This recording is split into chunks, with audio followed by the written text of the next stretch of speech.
कमरे के बाहर से अब भी गुंजन की आवाज आ रही थी। इन बुजुर्गों का कोई ठिकाना क्यों नहीं होता? कब तक इनका बोझ हम लोग उठाते रहेंगे? बहू के मुंह से तीर भरे शब्द सुनकर भागीरथ जी की आंखें नम हो गईं। वह सोचने लगे, क्या बुढ़ापा सच में इतना बेकार होता है? भागीरथ जी को अभी गांव से शहर आए 2 साल ही हुए थे। उनका बेटा अविनाश एक मल्टीनेशनल कंपनी में नौकरी करता था। इसीलिए वे अपने पिता को गांव से शहर ले आया ताकि उनका अच्छे से ख्याल रख सके। लेकिन उसकी पत्नी गुंजन को यह बात बिल्कुल भी पसंद नहीं थी। उसे लगता था कि बुजुर्गों के साथ रहने से उसकी आजादी खत्म हो गई है। गुंजन हमेशा भागीरथ जी से ताने मार कर बात करती और उन्हें हमेशा बोझ समझती। अविनाश इस बारे में कुछ कहता तो गुंजन उससे झगड़ने लगती। धीरे धीरे घर का माहौल तनावपूर्ण होता जा रहा था। एक दिन दोपहर में भागीरथ जी ने पानी पीने के लिए गिलास उठाया, लेकिन उनके कांपते हाथों से गिलास फिसलकर जमीन पर गिर गया और टुकड़े टुकड़े हो गया। उस समय गुंजन किचन में थी।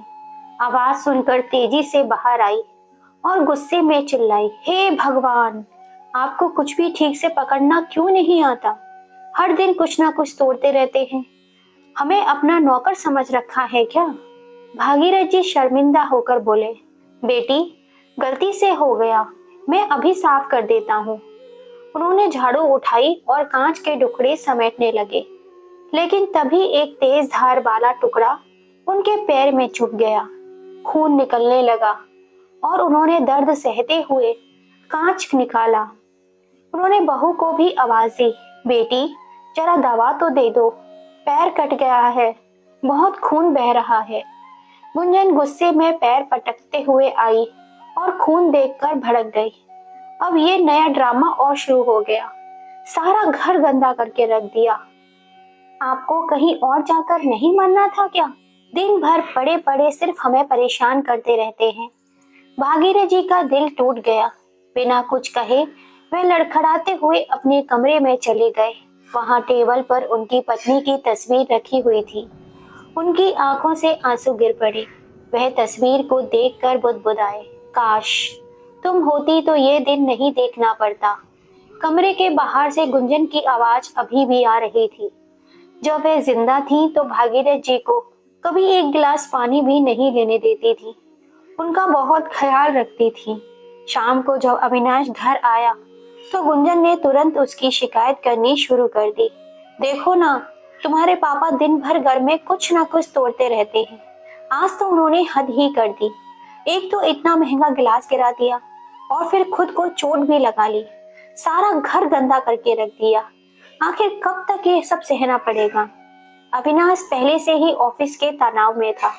उसने झुंझलाते हुए कहा, हाँ पापा, आपको यहाँ लाना ही नहीं चाहिए था। बहुत बड़ी गलती हो गई मुझसे आपको यहाँ लाके। आपसे एक जगह बैठा क्यों नहीं जाता?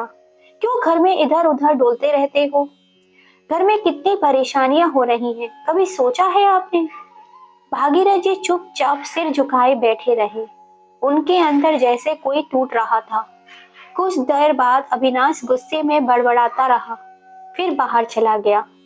पत्नी की तस्वीर को निहारते निहारते भागीरथ जी की आंखें भर आई। उन्होंने धीरे से सिर उठा के अपनी पत्नी की तस्वीर देखी और मन ही मन कहा, कौशल्या, क्या हमने सच में कोई गलती कर दी थी? पत्नी से बातें करते करते भागीरथ जी की आंखें अतीत के पन्नों में खो गई। उन्हें वो दिन याद आने लगे जब अविनाश का जन्म हुआ था। कितनी खुशी हुई थी उन्हें। पूरे गांव में मिठाइयां बंटवाई थी, दावत की थी। उनकी पत्नी कौशल्या ने अविनाश को बड़े लाड और प्यार से पाला था। जब अविनाश थोड़ा बड़ा हुआ तो भागीरथ जी उसे अपनी साइकिल पर बिठाकर स्कूल छोड़ने जाया करते थे। गांव से दूर बड़े स्कूल में उसका दाखिला करवाया था ताकि वह अच्छी शिक्षा पा सके। दोपहर में जब वे खेत में काम कर रहे होते थे तो हर्ष थोड़ी थोड़ी देर में घड़ी देखते रहते। जैसे ही अविनाश की छुट्टी का समय होता, वे काम छोड़कर साइकिल उठाते और स्कूल के गेट पर पहुंच जाते। अविनाश को प्यार से बिठाकर घर लाते, फिर बिना आराम किए वापस खेतों में काम करने चले जाते। भरी दोपहरी में तपती जमीन पर मेहनत करते ताकि अविनाश की जिंदगी संवर सके। आज वही अविनाश उनके सामने खड़ा होकर कह रहा था, आपको यहाँ लाना ही नहीं चाहिए था। जब अविनाश 5वीं-8वीं कक्षा में था तो एक दिन वह स्कूल से लौटकर आया और बोला, पिताजी, आप मुझे स्कूल छोड़ने मत आया करो।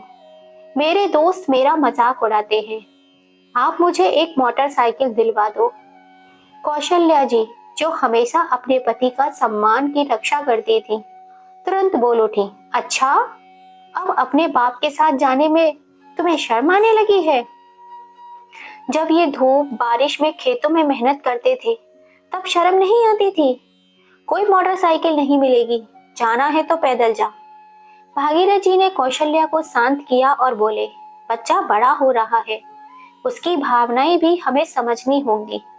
फिर उन्होंने अपने गहने गिरवी रखकर अविनाश के लिए एक मोटरसाइकिल खरीद दी। अविनाश खुश था। धीरे धीरे वह पढ़ लिख कर शहर चला गया और नौकरी करने लगा। अब भागीरथ जी भी बूढ़े हो गए थे। खेती बाड़ी का काम भी ज्यादा नहीं कर पाते थे। अविनाश हर महीने कुछ पैसे भेज देता था जिससे घर चल जाता। एक दिन अविनाश गांव आया और संकोच भरे स्वर में बोला, पिताजी, मैंने एक लड़की पसंद कर ली है, हम शादी करना चाहते हैं। लेकिन कौशल्या जी बीच में ही बोल पड़ी, लेकिन क्या बेटा? अविनाश सिर झुकाकर बोला, मैं आपको शादी में नहीं बुला सकता हूँ, वहाँ सब बड़े बड़े लोग होंगे, आप उन सब बड़े बड़े लोगों में फिट नहीं हो पाओगे। यह सुनकर भागीरथ जी और कौशल्या जी का दिल जैसे चकनाचूर हो गया। कौशल्या तो कुछ बोल ही नहीं पाई, बस आंखों में आंसू भरकर अपने कमरे में चली गई। कुछ ही दिनों में वह बिस्तर पे पकड़ ली। करीब 2 महीने के बाद अविनाश अपनी पत्नी गुंजन को लेकर गांव आया, लेकिन उसकी बातों में अब पहले जैसा अपनापन नहीं था। अगली सुबह अविनाश ने कहा, पिताजी, अब हमें वापस जाना होगा। गुंजन को गांव में बिल्कुल भी अच्छा नहीं लग रहा। भागीरथ जी ने कांपते हुए हाथों से अविनाश का कंधा पकड़कर कहा, बेटा, कुछ दिन रुक जा, शायद तेरी माँ की अंतिम घड़ियां आ चुकी हैं। अगर तुम दोनों उसके पास रहोगे तो उसे अच्छा लगेगा। लेकिन अविनाश ने गुंजन की ओर देखा, जो पहले से ही नाक मुंह सिकोड़ रही थी। फिर भी धीरे से बोला, पिताजी, गुंजन बिल्कुल नहीं रुकेगी, उसे गांव में रहना बिल्कुल भी पसंद नहीं है, अब हमें चलना होगा। भागीरथ जी कुछ बोल ही नहीं पाए। उन्होंने बस अविनाश को जाते हुए देखा और एक गहरी सांस लेकर कौशल्या जी के पास कमरे की ओर बढ़ गए। बेटा अविनाश, जिसे उन्होंने पाल पोस कर बड़ा किया था, अब वह अपने माँ बाप को एक बोझ समझने लगा था। जब कौशल्या जी बिस्तर पे थी तो वे हर दिन अविनाश के आने का इंतजार करती रहती। लेकिन अविनाश और गुंजन हमेशा किसी न किसी बहाने आते भी थे तो जल्दी लौट जाते थे। एक दिन कौशल्या जी ने भागीरथ जी से का हाथ पकड़ कर कहा, अब मुझसे और सहन नहीं होता, अविनाश के बिना जीने का मन ही नहीं करता। भागीरथ जी ने दिलासा दिया था, बेटा, अब भी तेरा है, कभी न कभी तो उसे एहसास जरूर होगा कि माँ क्या होती है। लेकिन वे खुद जानते थे कि अविनाश अब बदल चुका था। कुछ दिन बाद जब अविनाश और गुंजन शहर लौट के आ चुके थे, कौशल्या जी ने आखिरी सांस ली। मरते समय भी उनके मुंह पर सिर्फ एक ही नाम था, अविनाश। बेटा, सिर्फ एक बार आ जा, सिर्फ एक बार अपनी माँ से मिलने आ जा। भागीरथ जी अब अकेले रह गए। अविनाश और गुंजन 13वीं तक गांव में ही रुके थे, लेकिन उस दौरान भी उनके चेहरे पर एक अजीब सी बेचैनी थी, जैसे वे किसी बोझ को निभा रहे हो। रिश्तेदारों के कहने पर अविनाश भागीरथ जी को अपने साथ शहर ले आया, लेकिन यहाँ लाकर हालात और बिगड़ गए। भागीरथ जी का गांव का एक मकान और खेत था, जिसे सब कुछ बेच दिया गया। अब उनके पास गांव लौटने की कोई जगह नहीं बची। अविनाश ने उसी पैसे से एक फ्लैट खरीदा और किराए के घर में से उस घर में आ गया। लेकिन इस नए घर में भागीरथ जी के लिए कोई जगह नहीं थी, बस एक कमरा जहां उनका मन घुटता रहता था। अपमान की पीड़ा गुंजन हमेशा उन पर ताने कसती रहती। घर में कोई काम नहीं करते, बस बैठे रहते हैं। कोई मदद करनी तो आती नहीं, बस खाने पीने का खर्च बढ़ा रखा है। अविनाश ऑफिस से आता तो कई बार चिढ़कर कहता, पापा आपको एक जगह बैठना नहीं आता है क्या?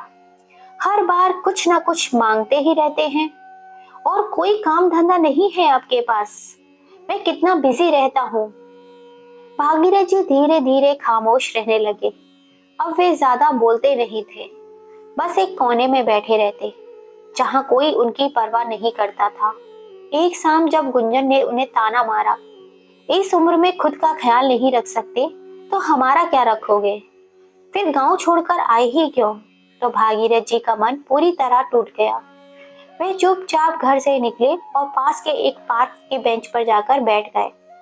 ठंडी हवा चल रही थी, लेकिन उनके भीतर एक अजीब सी गर्मी थी। तभी उनकी नजर कुछ बुजुर्गों पर पड़ी जो पास में बैठे हंस रहे थे। वे आपस में हंसी मजाक कर रहे थे, एक दूसरे की टांग खींच रहे थे। भागीरथ जी को ये देखकर अपना गांव याद आने लगा, जहां चौपाल पर बैठकर वे अपने दोस्तों के साथ हंसी मजाक किया करते थे, दुख सुख बांटा करते थे। जहां उनका खुद का बेटा उन्हें बोझ समझ रहा था, वही ये अजनबी हंसते खेलते दिख रहे थे। कैसे जी रहे होंगे ये लोग, उन्होंने सोचा। तभी उनमें से एक बुजुर्ग उनके पास आए और बोले, पहली बार देख रहा हूँ आपको यहाँ। लगता है बहू बेटे से परेशान लगते हो।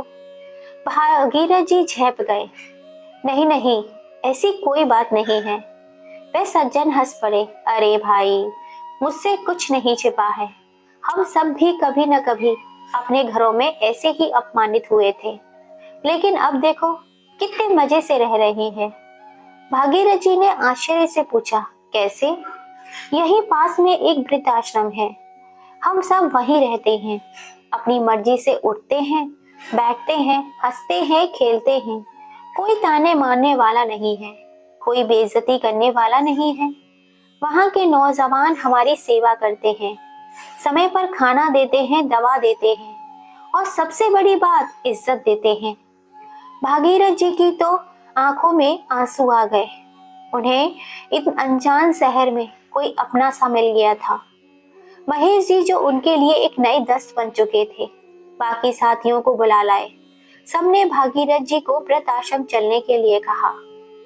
पहले तो उन्होंने मना कर दिया, लेकिन जब वे वहां गए तो उनकी दुनिया ही बदल गई। वहां सब बुजुर्ग एक परिवार की तरह रह रहे थे। नौजवान लड़के लड़कियां सब उन बुजुर्गों की सेवा में लगे हुए थे। उनकी बातें सुनते, उन्हें कोई ताना नहीं मारता था, ना कोई उपेक्षा करता, सिर्फ सम्मान और अपनापन था। अगली सुबह भागीरथ जी ने बिना किसी को बताए अपना सामान समेटा और घर से बाहर निकल गए और सीधे वृद्धाश्रम जा चले गए। उन्होंने कोई सफाई नहीं दी, कोई झगड़ा नहीं किया, बस उस जगह को छोड़ दिया जहां उन्हें अपमान के सिवा और कुछ नहीं मिला। वृद्धाश्रम में जाते ही सबने उनका खूब जोरों शोरों से स्वागत किया। उन्हें एक कमरा भी दिया गया, समय पर भोजन दिया गया और सबसे बड़ी बात, उनकी बातें भी सुनी गईं। अब भागीरथ जी वहां के परिवार का हिस्सा बन गए थे। जहां पहले वे अपने ही घर में चुपचाप एक कोने में बैठे रहा करते थे, अब वे उस बुजुर्गों के ग्रुप का हिस्सा बन चुके थे जो सिर्फ खुशियां ही खुशियां बांटता था। अब उनकी सुबह हंसी मजाक से शुरू होती और शाम आपस में गपशप करते हुए बीतती थी। काश मैं पहले ही ये फैसला ले पाता, एक दिन उन्होंने सोचा, लेकिन फिर खुद से ही बोल उठे, कोई बात नहीं, देर आए दुरुस्त आए। अब भागीरथ जी की जिंदगी फिर से चल पड़ी थी। उनकी वीरान जिंदगी में फिर से खुशियां आ गई थी, अपमान से सम्मान की ओर और तानों से मुस्कुराहट की ओर। दोस्तों, आपका क्या कहना है इस कहानी के बारे में? भागीरथ जी ने व्रत आश्रम में जाकर सही किया या गलत? प्लीज अपनी राय हमें कमेंट करके जरूर बताइएगा। हमें आपके कमेंट का इंतजार रहेगा। और कहानी थोड़ी सी भी पसंद आई हो तो इसे ज्यादा से ज्यादा शेयर कीजिए, लाइक कीजिए, सब्सक्राइब कीजिए, बेल आइकन को दबाना मत भूलिए। जब भी हम कोई नई कहानी डालें तो उसका नोटिफिकेशन आपको मिल सके। फिर मिलेंगे। जय श्री राम।